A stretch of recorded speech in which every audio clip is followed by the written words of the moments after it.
今天来开箱的是来自 C-Zero 的第13号机，真的是很久没开箱30的东西了，仿佛这个厂商从市面上已经神隐了，反而是一直听到有各种坊间的传言啊，而这个厂的东西经常评测件是满天飞，正式发售却听不到什么声音，导致我前段时间才发现啊，原来第13号机早就出货了，而且已经跌到900多了。然而 B 站几乎没搜到几个相关的评测，相比当年出号机的盛况啊，不得不说是有一点唏嘘啊。那就让我来带大家开箱来看一看吧。首先盒子还是老套路啊，一定要弄一个开窗的展示。我是觉得并没有更好更高级啥的，最多是方便线下购买的朋友验验货。不过内容物是真的非常的丰富，可以看到2层都塞得满满的。你不得不说这真的是很良心啊，尤其是开箱上手后沉甸甸的重量啊，超大的只能让我用竖拍的个头，并且外甲的质感也不错。而当前的价钱却并不比肉魂的第13号机贵多少，我认为已经是相当值回票价了。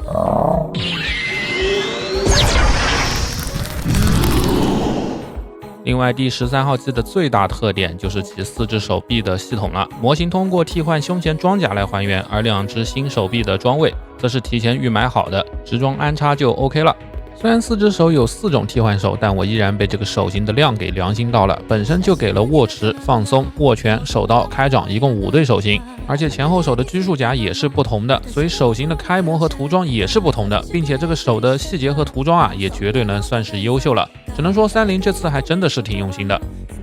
完全体的整个第13号机呢，造型涂装细节是相当漂亮的。虽然说30的品控也并不算优秀啊，但我手上这台的表现呢，比如说这个外甲质感的表现呢，已经是非常 OK 的水平了。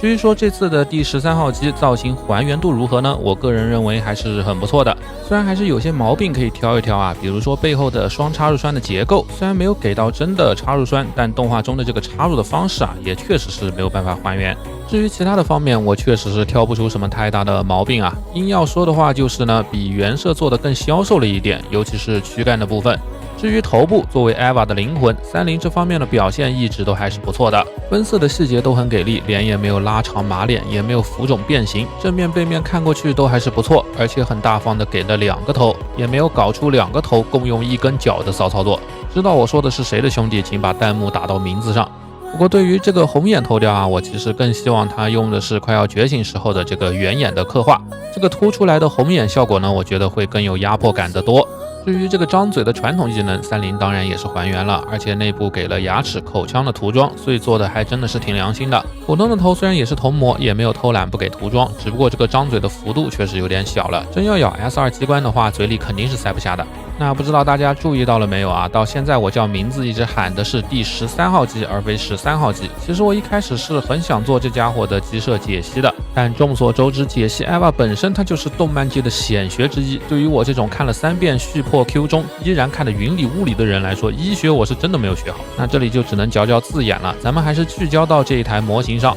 其他配件方面，首先就是这一个拘束器的替换键，对设定不了解的朋友肯定会比较好奇，这是什么东西来着？也没听说过13号机的肩甲装了刀啊。那众所周知呢，这台机体是没有 AT 立场的，而为了弥补这一防御缺陷，于是给它加装了这个防御的单元，其内部存放的就是这4个类似于浮游炮的东西了。官方的学名叫 RS Hopper， 属于安野基督学的范畴，能够释放强大的 AT 立场。虽然并不清楚这是怎么做到的，要么这也是一种 EVA， 要么里面禁锢了灵魂，不瞎猜了。玩具给了专门的连接件，通过替换背部的装甲来搭载。4根透明键的根部也是球冠连接，就是长度有点太短了。RS Hopper 的单元呢，需要像这样插到直角装上。可以看到单元虽然非常的小啊，但分层涂装和细节也完全不马虎，非常的精致。在不展开 AT 立场的情况下，就在另一个装位上装上这个透明的特效。特效键做了蓝紫色的渐变，虽然和原色的细节对比差异很大，但我觉得这个特效的这个版本啊，显然要好看得多。如果想展开 AT 立场的话，就得取下来换上 AT 立场的特效。这个透明装虽然很细啊，但意外的韧性很好。这么厚的 AT 立场特效键也完全 OK， 而且有防呆的设计。正确安装的话，单元是对准 AT 立场中心的。反而官方怕你把弯的连接键给玩断啊，特意给了2根来备用。最后也是最重磅的配件啊，就是这2把红色塑料叉了，不需要多余的颜色和涂装，看到这个造型就知道啊，这叫朗基努斯之枪，以至于 EVA 里虽然从来没有登场过朗基努斯，但他从来不缺少存在感。那这次的枪也是超大超长，以至于摆 pose 想全部入镜的话，主体甚至显得有点渺小。这次的支架连接件是单独做的背部装甲造型的替换，所以这个替换的部位啊，一共给了3种的零件，连接也是非常的紧实啊，不用担心滑落。支架则是30的特色祖传支架。好的，那么看完了所有的配件呢，最后再来看一看大家和我都很关心的可动展示环节。其实买过他家初号机的都有数啊，做的确实是挺不错的。脖子双段关节低头能向前伸，大概30度，不过抬头的幅度不足15度，而且这个关节的阻尼偏紧。左右摆头的范围大概30度不到，不过只有脖子的上段可动，转头也是如此啊，360度靠的是这个上段的球关。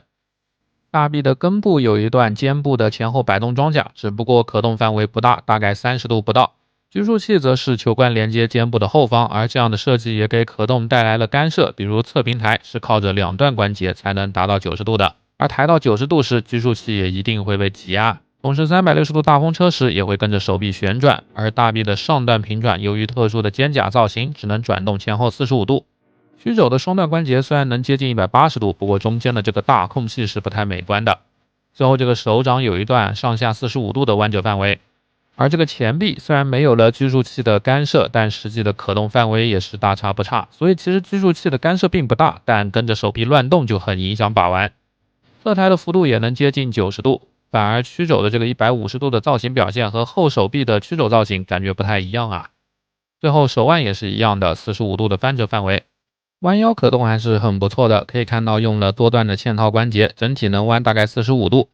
从背面看过去也可以看到啊，30最引以为傲的龙虾背，不得不说还挺帅的。挺胸则主要依靠腰部最下段，也能向后大概30度。左右的侧摆则依靠倒数第2段，能够提供接近30度的摆动，而左右的转动则是多段，不过加在一起也只有勉强75度，这一点我还是比较不满意的。而且转动也会影响到腰部的可动。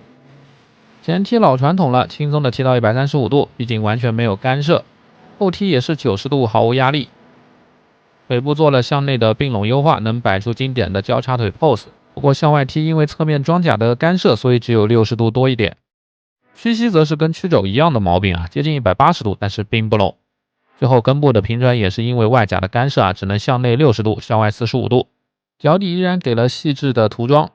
脚踝甲也能上抬一段，脚掌能整个前抬大概45度，不过向后翻只有15度左右。脚尖能独立的抬起，不过只有15度。整个脚掌也能左右的旋转，不过不能360度。最后脚掌向内的接地大概不到45度，其实这里留的空间啊，完全足够让接地再给多一点，向外的接地就是30度左右了。怎么评价呢？真的是有点难啊。30到现在做的东西也真的是不少了，但除了招牌的龙虾背以外，其他的可动设计，尤其是把可动融入到造型中的设计，30一直是很苦手的。虽然关节的设计略粗糙，但可动很不错了，也足够你摆很多的 pose。这种上不上下不下的爱恨感啊，就是我对30一直以来的感觉。但不可否认的是啊，东西整体做的是相当不错的，造型、涂装、配件等等都不错。而且还是合金成品，出了问题也能售后。如果害怕买隔壁 RAH 的爆胶，又觉得 R 魂的现货13号机太贵，那这款真的是非常非常值得入手。也希望30家未来的产品啊能更进一步吧。好的，那么本期评测就到这里了。长视频制作不易，记得多多点赞支持一下 UP 主。那么大家下期再见。